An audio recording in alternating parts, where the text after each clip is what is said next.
They say some moments never leave you.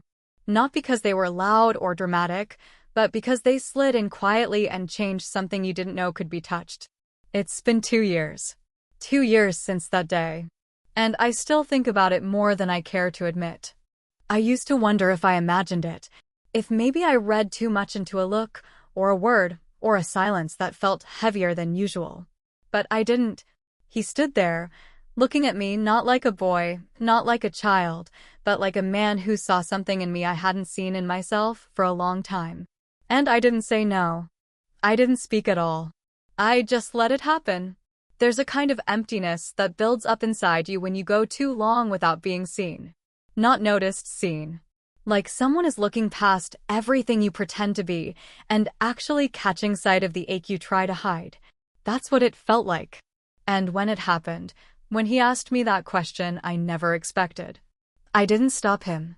I didn't stop myself. I let it unfold. Not out of passion. Not out of lust.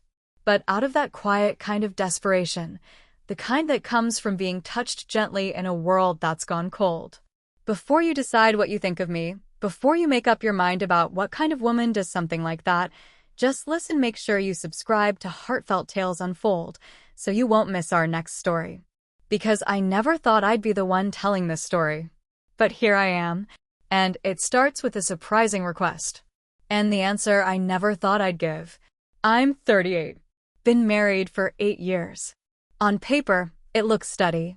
A good home, no scandals, no shouting matches. But silence can be just as loud as any fight. And our house has been silent for a long time. My husband works in finance, always on the move. New York one week, Dallas the next. Always flying somewhere, always just about to leave again. And even when he's home, he's not here. He comes in through the front door with his phone pressed to his ear, drops his suitcase by the stairs, gives me a distracted kiss on the cheek like a habit, and heads straight to his office. It's been years since he looked at me like I was anything more than part of the furniture. And maybe I stopped trying too. I did what I thought a good wife should do. Kept the house clean. Cooked the meals. Laughed at his jokes even when they didn't land. Smiled through the loneliness. But behind that smile, I was disappearing. Then came him. My stepson. 18 now. Tall. Calm. Watchful. He'd been living with his mother the past few years, but she'd remarried and wanted a fresh start. So he came to live with us. He arrived on a Tuesday.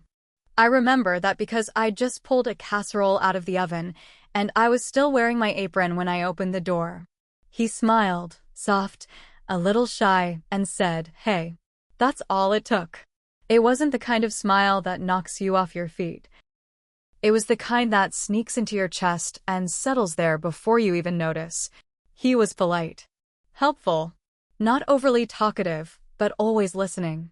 He had this way of paying attention, not just to words, but to pauses, to silences, to the things you don't say. And maybe that's what caught me off guard. Because my husband, he'd stopped hearing me a long time ago. Stopped seeing me. But this boy, this young man, he noticed. At first, I didn't think much of it. I was just glad someone was talking to me again. Laughing at my jokes. Asking how my day was. But then came the small things. Like how he'd linger in the kitchen while I cooked. Or how he'd help me unload groceries without being asked. How he'd compliment my cooking, not just with a quick, "It's good," but with a quiet, "You always make things feel like home." It started feeling warm again. Like someone had cracked a window in a stuffy room. But I told myself it was innocent. That I was imagining it. That it was just the novelty of having someone around. I pushed those thoughts down. I buried them beneath chores and laundry and fake smiles. But deep inside, something had shifted. Something subtle. Something I didn't want to name. Looking back now, I should have seen the signs. But I didn't want to. Because seeing them meant admitting something was missing. And once you see that, you can't unsee it. It was a Wednesday. One of those slow, quiet afternoons where the house feels almost too still. My husband had flown out early that morning for another conference, this time in Chicago. He barely said goodbye. The house always felt heavier after he left. Like the air thickened, or maybe I just noticed the silence more. Either way, I was chopping vegetables in the kitchen, trying to fill the space with noise, knife against cutting board, the low hum of the fridge, the simmer of sauce on the stove. Then he walked in. My stepson. He leaned against the doorframe, arms folded, watching me with that soft, unreadable expression he always wore. "Need help with anything?" he asked. I almost said no, out of habit more than anything. But instead, I said, "Sure. You can stir the sauce." He smiled, walked over, and took the spoon from my hand. Our fingers brushed. I told myself it was nothing. We moved around the kitchen easily, like we'd done it 100 times before, even though we hadn't. He chopped while I stirred. I teased him for being too slow, and he made a joke about me being a control freak. We laughed. Real laughter. The kind that bubbles up without warning and fills the space around you like sunlight. And for a moment, I forgot. I forgot about the distance, the silence, the aching parts of me I'd buried under years of routine. Then, I reached for the salt and knocked the pepper grinder straight into the pot. A plume of steam and coughing. He stepped back, laughing harder than before, eyes crinkling at the corners. "You trying to poison me already?" he said. I laughed too, covering my face with my hand, cheeks burning. He handed me a towel, and when I looked up, he was already looking at me. But not the way he used to. Not the way a boy looks at someone who married his father. It was different. His gaze lingered, just long enough to make my breath catch. Not inappropriate. Not blatant. But warm. Curious. Like he was seeing me, not just looking at me. I turned away too fast. Pretended to focus on wiping the counter.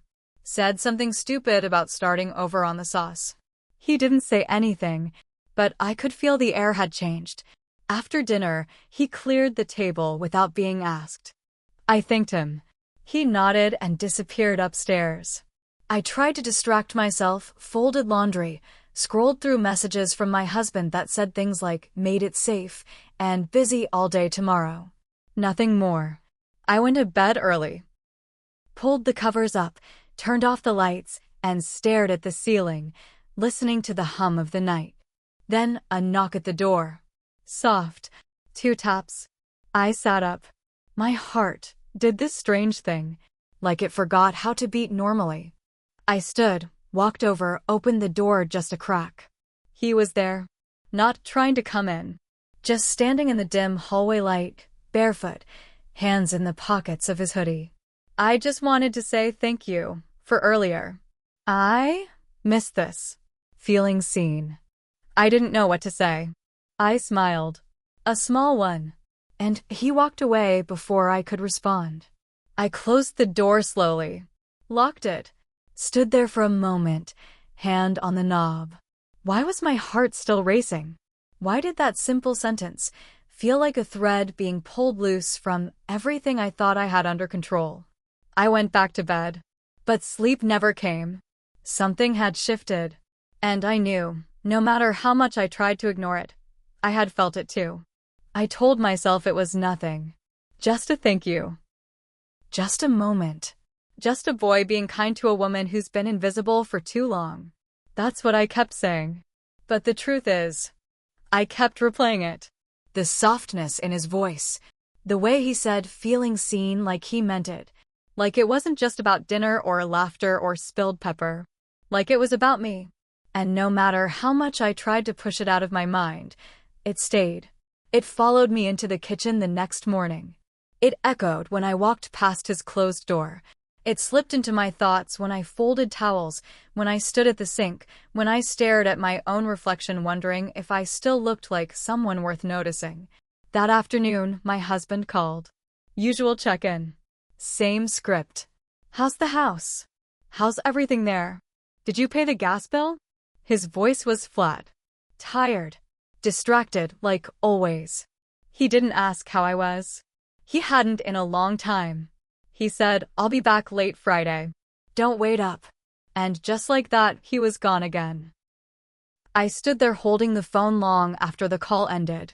And I remember thinking, when was the last time he looked at me like he meant it? Not just glanced in my direction. Not just noticed I was there. But actually saw me? I couldn't remember. But I remembered my stepson's eyes the night before. I remembered the way he paused before he spoke, like he wanted to say more. The way he lingered. The quiet warmth. And I hated myself for thinking about it. For letting it live in my mind like it belonged there. What kind of woman notices her stepson's gaze like that? What kind of woman waits for footsteps in the hallway, hoping, just a little, that he'll knock again? I kept telling myself I was imagining things. That I was lonely, tired, vulnerable. But late at night, when the house was quiet and I couldn't sleep, those were the hours when truth is hardest to run from. Nights when I'd lay awake, staring at the empty space beside me in bed. Nights when I'd scroll through old messages, rereading words from years ago that felt warmer than the man who sent them now. I used to believe I was strong. I used to think I could survive on scraps of affection. That I didn't need to be held, or heard, or seen. But something changed. It wasn't the way he looked at me. It was the way I felt when he did. Alive. Not like someone's wife. Not like someone's stepmother. But like a woman again. And that scared me. Because I knew, if I let myself want that feeling, even for a second, everything I built could crack open. But deep down, some part of me had already stepped over the line. Even if I hadn't moved a muscle. Even if I hadn't said a word. The moment I let that feeling live inside me, something shifted. And no matter how hard I tried to pretend, I felt it. All of it. The days that followed felt different. Not in any big, obvious way, but in the quiet shifts, the way time stretched between glances. The way silences began to speak louder than words. We started spending more time together. Not planned, not forced. It just happened. He'd linger in the kitchen after meals. Ask if I needed help reaching something high on the shelf. Sit on the edge of the counter, legs swinging, just talking. But it was what he said that made something stir deeper. He told me about his mother. How she was always distracted. How she made him feel like a guest in his own home. How when she remarried, he didn't even get a say, just a new man in the house and no space to call his own. I used to think I was hard to love, he said one afternoon, his voice low, eyes fixed on nothing in particular. And I just stood there, holding a dish towel, trying to breathe through the ache in my chest. Because I knew that feeling too well. It was strange. How easily our conversations slipped from surface to soul. How I found myself opening up to him too, small things at first. Then the deeper cuts I never dared show anyone. One afternoon, I was reading by the window, the sun pouring in like soft honey. He walked in, holding a cup of tea. I made you this, he said. I looked up, surprised. He handed it to me. Our fingers touched. They stayed, longer than they needed to. We didn't speak. Just held the moment between us. And I felt my breath catch in my throat. That night, I stared at the ceiling again. Not from restlessness, but because my thoughts wouldn't let me go. His words. His eyes. His quiet warmth. The next day, he came into the living room where I was folding laundry. Paused. Then said, soft, almost unsure, "Can I draw you?" I laughed.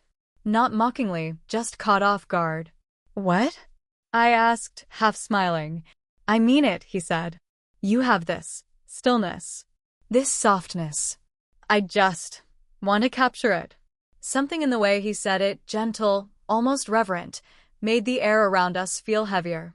I paused. And then I said yes. We set up in the dining room, where the afternoon light came in just right. He asked me to sit still, said I didn't have to pose. "Just be how you are," he said. And I did. I sat there, in silence, feeling his eyes move over me in ways I'd forgotten people could look. Not like I was something to fix. Not like I was fading. But like I was here now, present, real. The only sound was the scratch of his pencil and the slow tick of the wall clock. I didn't speak. Didn't dare. Afraid even a breath would break the spell. When he finished, he turned the sketchpad around. And my breath caught. It wasn't perfect. But it was me. More me than I remembered being. "You look real," he said. "Like you haven't been seen in a long time." I didn't know what to say. My eyes stung, but I blinked it away. Just nodded. That night, I couldn't sleep again. But this time, it wasn't loneliness keeping me up. It was the rush of feeling. Feeling like I mattered. Feeling like someone saw something in me. Something worth capturing. Something worth remembering. And just when I started to drift, a sound. A soft knock. 2 gentle taps on my door. I didn't move. I didn't answer. I just laid there. Heart pounding. Breath shallow. Torn between wanting to open that door and praying he would walk away. Because deep down, I knew what it would mean if I let him in. It was a Friday night. The sky had turned heavy all afternoon, thick clouds rolling in like a warning, wind pressing against the windows, sharp and unsettled. By evening, the rain had started. Slow at first, then faster. Louder. The kind that drowns out your thoughts and fills the house with a restless hum. I lit a few candles just in case. Our neighborhood was known for losing power when the storms got too loud. And sure enough, right as I was rinsing a cup in the sink, everything went black. The hum of the fridge, the soft light overhead, gone. I froze. Storms always made me uneasy. Something about the darkness. The sudden quiet. The way the world seemed to vanish outside your windows. I reached for my phone to use as a flashlight. Before I could turn it on, I heard a voice behind me. "You okay?" I turned. He stood at the doorway, one hand against the frame, his face lit only by the soft flicker of a candle on the table. I nodded, just startled. He stepped in slowly. I brought some candles from my room. He placed them on the kitchen counter, careful and quiet. The flames flickered between us, casting warm shadows on the walls. The power was out. The house was silent except for the storm outside. And yet, inside, something louder was building. I tried to act normal. Tried to say something light. "I guess we'll have to rough it like pioneers tonight," I joked. But even I could hear the tremble in my voice. He sat down across from me at the small breakfast table. I joined him. We didn't speak for a while. Just listened to the wind, the distant roll of thunder, the occasional creak of the house adjusting to the pressure. The candlelight danced between us. Soft, gentle, too honest. And then he spoke. "You don't have to pretend you're okay." The words weren't loud. They didn't need to be. They hit like lightning. Not outside. Inside me. I didn't answer right away. I just looked at him. His face, calm, open, not asking for anything, not expecting anything. Just there. And suddenly I felt it. The tightness in my chest. The weight I'd been carrying for years. The ache of being strong for too long. I looked away, but it was too late. The tear had already slipped down my cheek. And I said it. "I'm tired of pretending." My voice cracked as it came out. But I didn't take it back. He reached across the table. Our hands touched again. But this time, neither of us moved. We didn't pull away. His thumb brushed gently across the back of my hand. Slow. Intentional. There was no rush. No force. Just 2 people sitting in the dark, finally saying the things they'd been too afraid to admit out loud. The storm raged outside. But inside, everything was still. We stayed like that, silent, connected, until the candles burned lower and the power flickered back on. But even when the lights returned, we didn't let go. And in that moment, I knew. It was just a moment. But it changed everything. The next morning, the house felt different. Not visibly, nothing was out of place. But something in the air had shifted. I woke up early, made coffee like I always did, wandered through the motions, hoping the familiarity would settle something in me. But it didn't. The chair he usually sat in at breakfast, empty. No footsteps coming down the stairs. No casual greeting. I waited.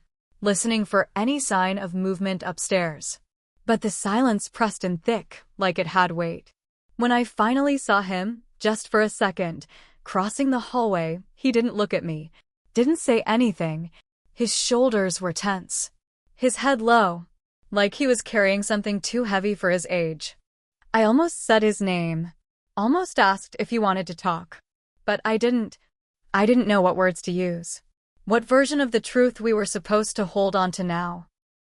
So I let him walk past, and I stood there, feeling a different kind of alone. That afternoon, my husband came home, dropped his bag by the door, just like always, gave me a distracted kiss on the cheek, muttered something about delays and airport food. I nodded, smiled where I was supposed to. He didn't notice anything was different. Didn't see the way my hands shook when I poured his coffee. Didn't feel the way the air had gone colder between walls that were used to silence. That evening at dinner, it was the three of us. But it might as well have been strangers. My husband scrolled through his phone between bites. My stepson stared at his plate, barely touching his food. And I listened to the sound of forks on porcelain and silence between breaths. No one said much. Just the occasional forced comment about the weather or some show we weren't really watching. But underneath it all, I could feel it.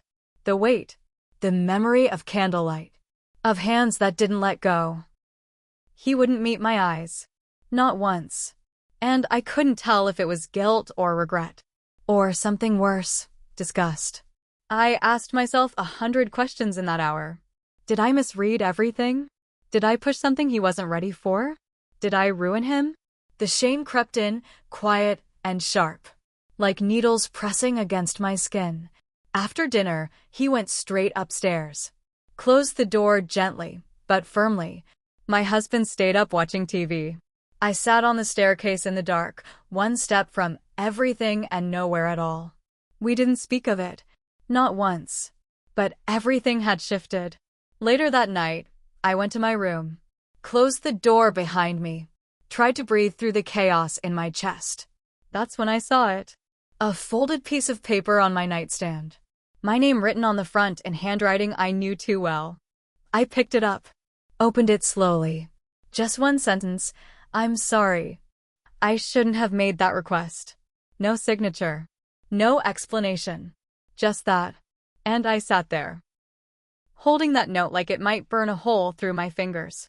Because I didn't know what hurt more, that he regretted it, or that part of me didn't.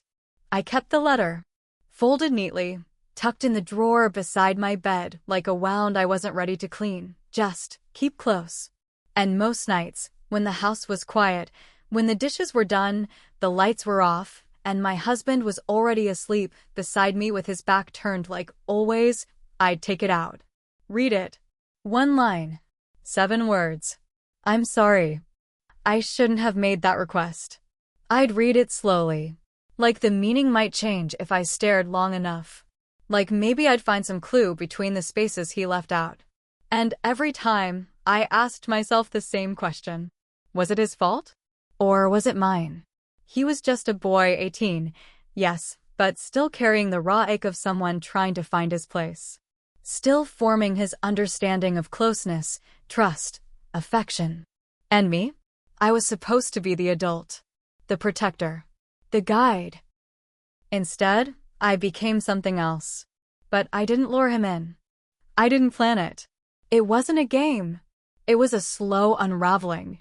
1,000 unmet needs pulling at the same loose thread until everything came undone. I keep thinking, was I craving him? Or was I just tired, so tired of feeling invisible? Because there's a kind of ache that doesn't scream.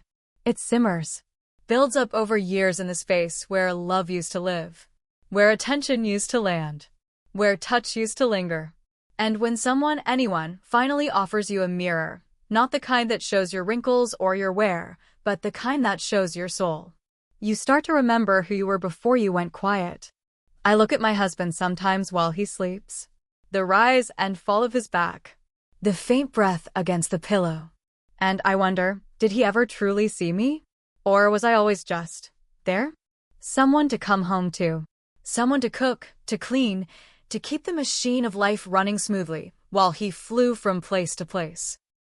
Never noticing the light inside me dimming day by day, I gave in, but not to temptation, not even to desire.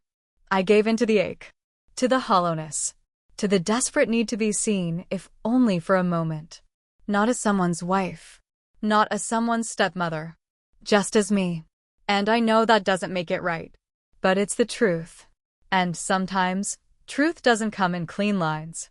It comes in fragments, and shame, and silence, and a letter that I still can't throw away. Have you ever stood at a line, knowing you shouldn't cross it, feeling the weight of it beneath your feet, and still somehow you find yourself on the other side? Not in a moment of passion. Not because of lust. But because you were starving for something you couldn't name? Because someone, for just 1 second, looked at you like you mattered, and you forgot what it meant to say no? I've asked myself 1,000 times, was I wrong for what I did? Or was I just human? Just a woman, aching to be seen again? Was it betrayal? Or was it something far more complicated? Tell me in the comments. Not because I need your judgment, not because I want your approval, but because maybe someone out there understands. Maybe someone's lived through something they never thought they would. And maybe, if we speak it aloud, it doesn't have to fester in silence. Subscribe to Heartfelt Tales Unfold, because here, we don't just tell stories. We unravel the human heart. And sometimes, what's buried deepest is what needs to be heard the most. Desire doesn't knock on your door wearing warning signs. It doesn't shout. It doesn't scream. Sometimes, it slips in like a shadow. Soft, unassuming, wrapped in comfort, dressed in kindness. Sometimes, it looks like someone just trying to be close. I don't expect forgiveness, not even understanding. But if this story lingers with you, if it sits in the back of your mind long after the screen goes dark, then maybe it's not about what I did. Maybe it's about what we've all felt. At one point or another. The hunger to be noticed. The ache to be touched, not just skin, but soul. The pull toward connection, even when it comes wrapped in the wrong moment. Maybe we're not all that different. Maybe the only difference is some of us cross the line. And some of us just think about what it would feel like if we did.